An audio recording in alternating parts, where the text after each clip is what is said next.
Like this society is inherently built off the dehumanization of Black folks, but particularly Black women. And so Mhm. I think that before we're able to even reimagine a society or a space where we're able to flourish and thrive, and we're able to show up as full as our full human selves, like I think a lot of healing has to occur, right? Real quick, I am really taking ownership of my healing journey.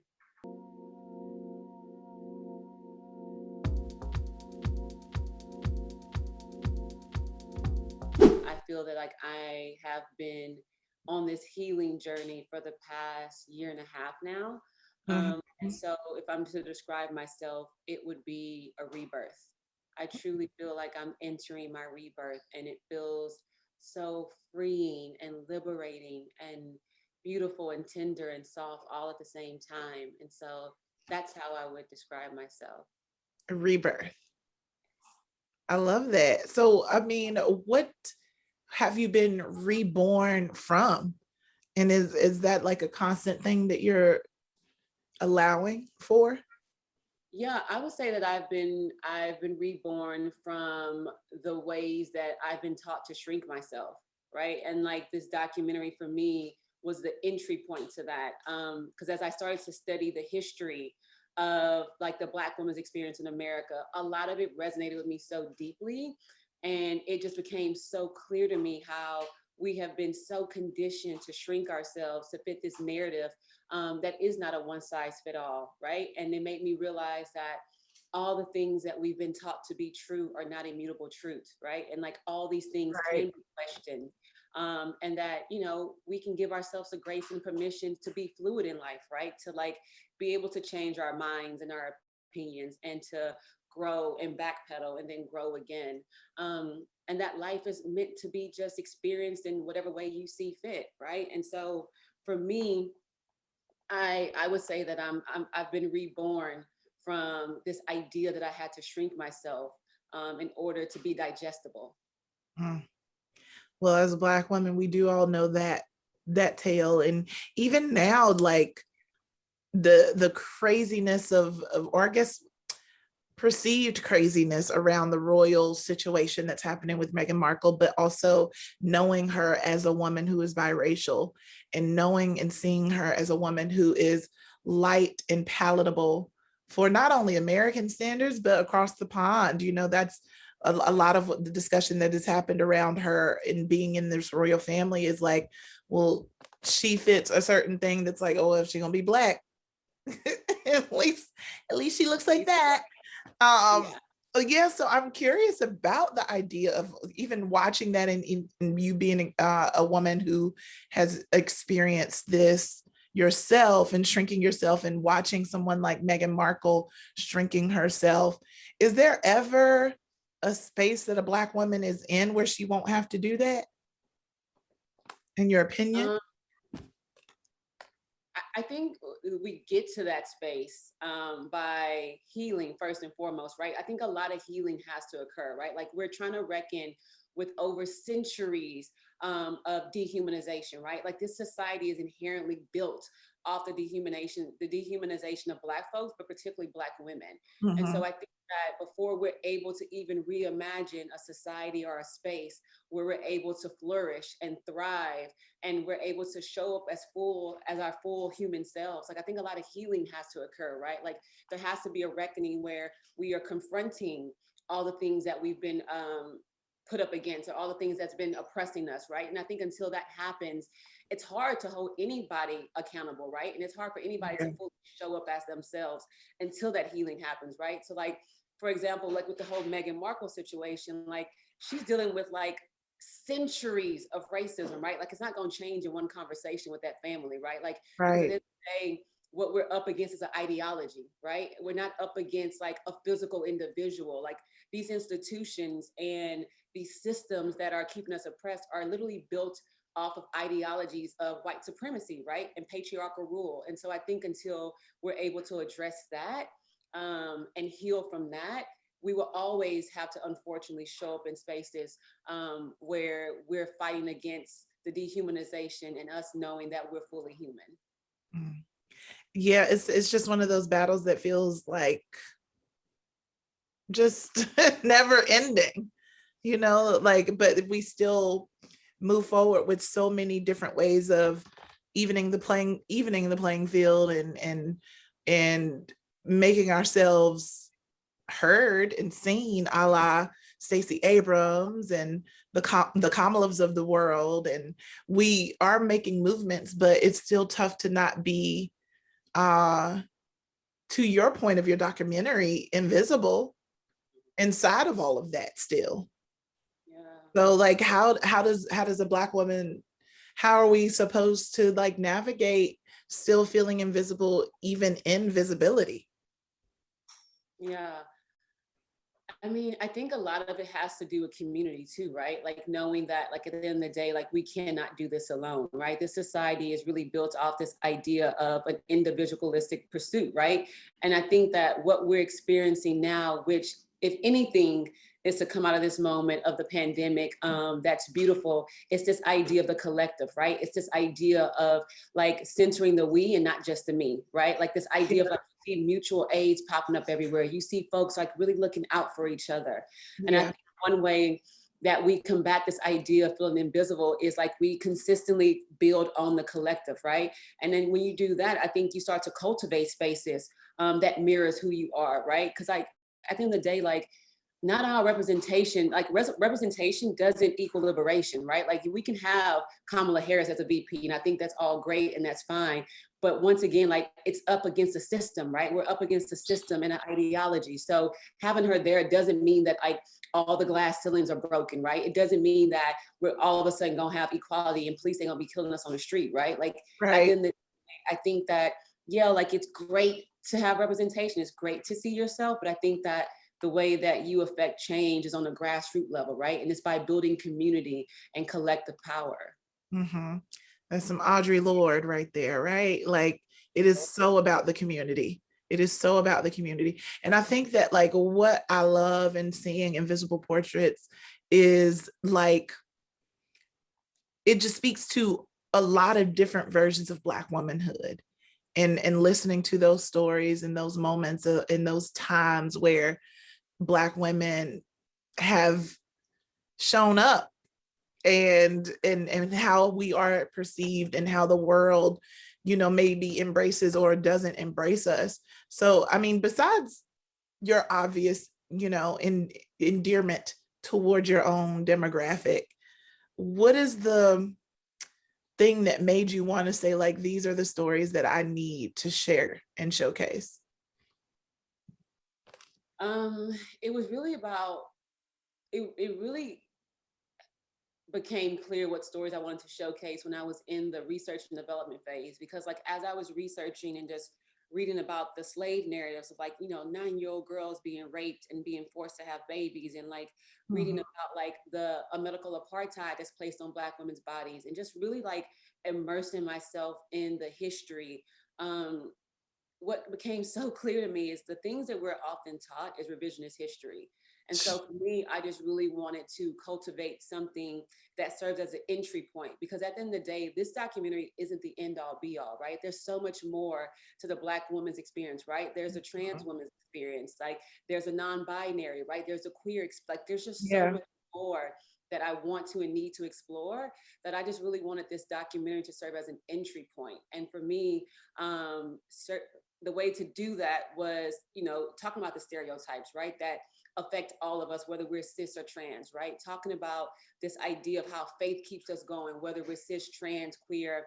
Like it literally was using the entry points that I felt that could touch on all our different experiences, although we're not a monolith. And so for me, these Right. stories were the best way to do that. Right. And now we've reached a point where, it's Women's History Month and all these things, and the world has been having its own reckoning happening, where they're starting to pay a lot more attention to the stories like ours, in the sense of wanting to not only share, but just, I guess, lift us up even more so than we have been before, which is kind of none.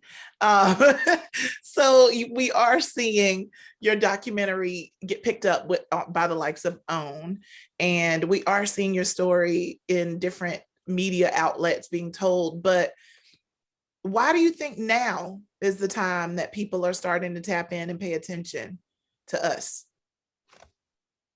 I think a lot of it has to do with the global reckoning that started last year. Like I think when the world shut down and we were all forced to shelter in place, we were all forced to involuntarily witness the murders of Ahmaud Arbery, Breonna Taylor, George Floyd. So people had no excuse and couldn't be like, oh, I didn't see that. Or there was just no excuse. We were all involuntary witnesses to these murders. So it literally created this space where all of a sudden, folks, particularly white folks, was like, oh my God, I didn't know it was this bad. Like, what can I do? Like, I want to be better. Like, and I think we fell into this space where it was an opening for a period of like learning and relearning, right? People were just like asking, like, what can I do? How can I show up better? And I think that was what spearheaded it. This notion of people wanting to listen to Black voices, but then also give over their platforms to Black voices. Yeah.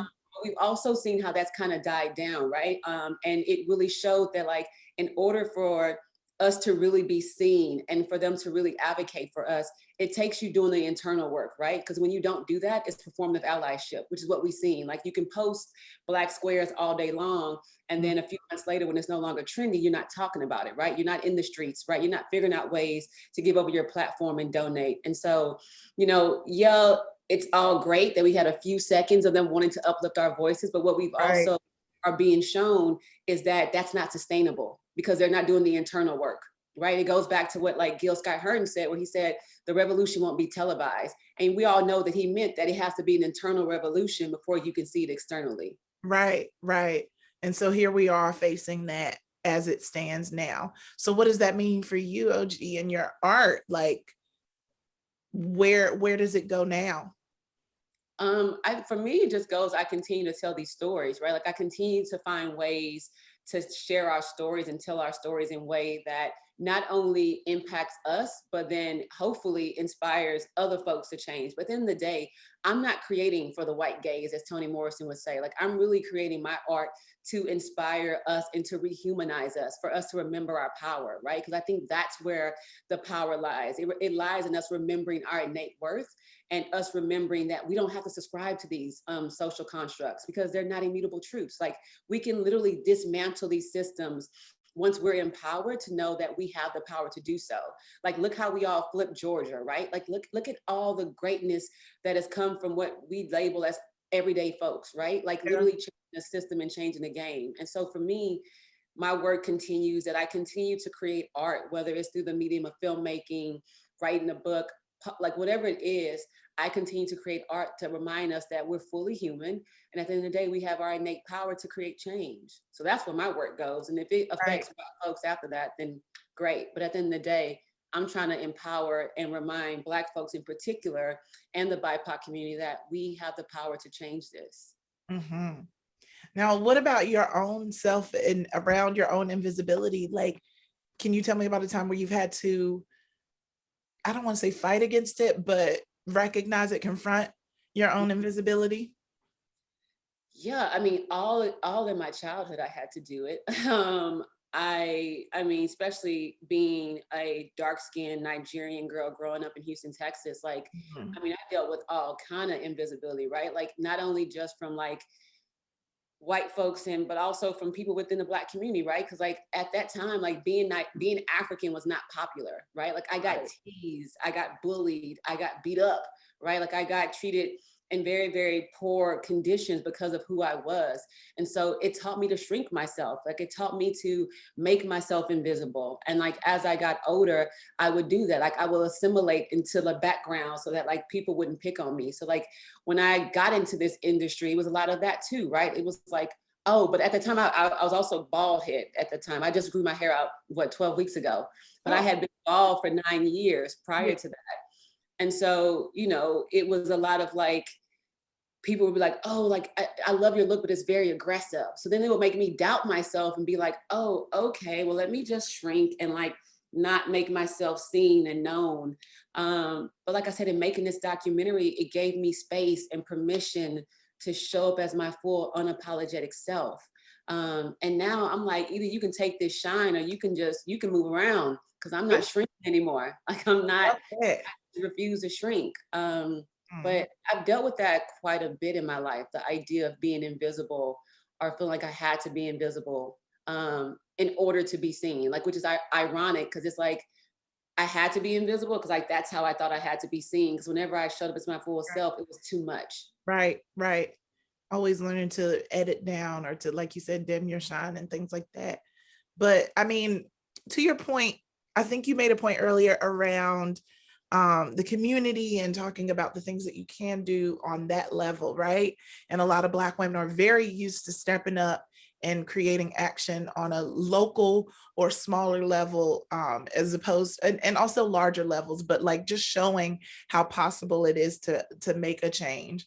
And one of the things that I saw that you had done was you did create your own mutual aid effort to support Black women, and you were handing out $500 to a Black woman for 10 days, no questions asked, which I think is so cool because it just shows like what you can do when you think that you, well, like, how can I support, right? When people are always asking those type of things. So what inspired you to make that move to do that financial support? And what has that shown you about like helping, about aid, about effort? Well, what really inspired me to do it was when the situation happened in Texas, where I'm from Houston, Texas, where like the government like just abandoned the entire state. Like when they like my Right. mom's pipes bursted, like there were so many people without power and without water. And it made me realize like we don't have to wait on the government to like help us. Like we can figure out ways to help each other. And like being immersed into the movement space for the past 2 years, it taught me about mutual aid. So then I was like, oh, okay, like let me figure out a way to do this. And so then I went to my investor who helped me with Invisible Portraits. And I was like, listen, I know you might think I'm crazy, Michael, but I really want us to find some way. Like, I would love for the next 10 days if we can give $500 twice a day to a woman, a Black woman, cis or trans, no questions asked. Like, I'm not having them fill out an application.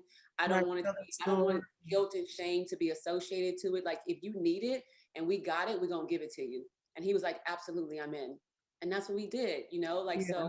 for 10 days, we were able to just give away $500 twice a day with no questions asked. But what it taught me was that there are so many people in need. Like I would say to this day, I'm still getting emails. And even when we were doing that, I was getting 100 emails a day, no exaggeration. So trying to like filter through that and like, it was like, what it showed me is that there's so many people and so many Black women and families that are in need right now. I Yeah. would be reading these emails like crying and like, if you saw the instructions, all I said was just email this email with your name and preferred way of payment through Venmo, Cash App, or PayPal. No stories needed, but everyone felt the need to share why they needed it. And Right. so it just would just break me reading these stories and feeling like that I can't help all these women. Um, so that was hard. But you know, for 10 days we did as much as we could. Yeah. I love that it, like I said, it just showcases what you can do. A lot of times people just don't think that they can contribute or that they can help. And it's just, I love that. I love the action behind that. Um, and I think finally, can you tell us like, I know art is so tough because people are always like, okay, it's out. What's next, girl? But with what you have done and the way that you continue to share and make sure that that our stories are told in this way, what do you hope that people gain from watching Invisible Portraits or in interacting with any of your offering? Um, with any of my offering, I hope that people walk away with the knowing that they're seen and that they're heard and that they're valued. Like I really want people to walk away from that when they experience any art that I create, no matter what the medium is. Mm-hmm. When it comes to Invisible Portraits, my hope first and foremost is that Black women walk away feeling like they had just received a love letter. Like that's what I want the offering to feel like. Um, and for everybody else with Invisible Portraits, I hope that it serves as an entry point to a re-education. Mm-hmm. But my goal first and foremost is that Black women see this and they walk away feeling like they just received a love letter. Oh, I love that. And isn't it nice to be able to do that, to be able to create that?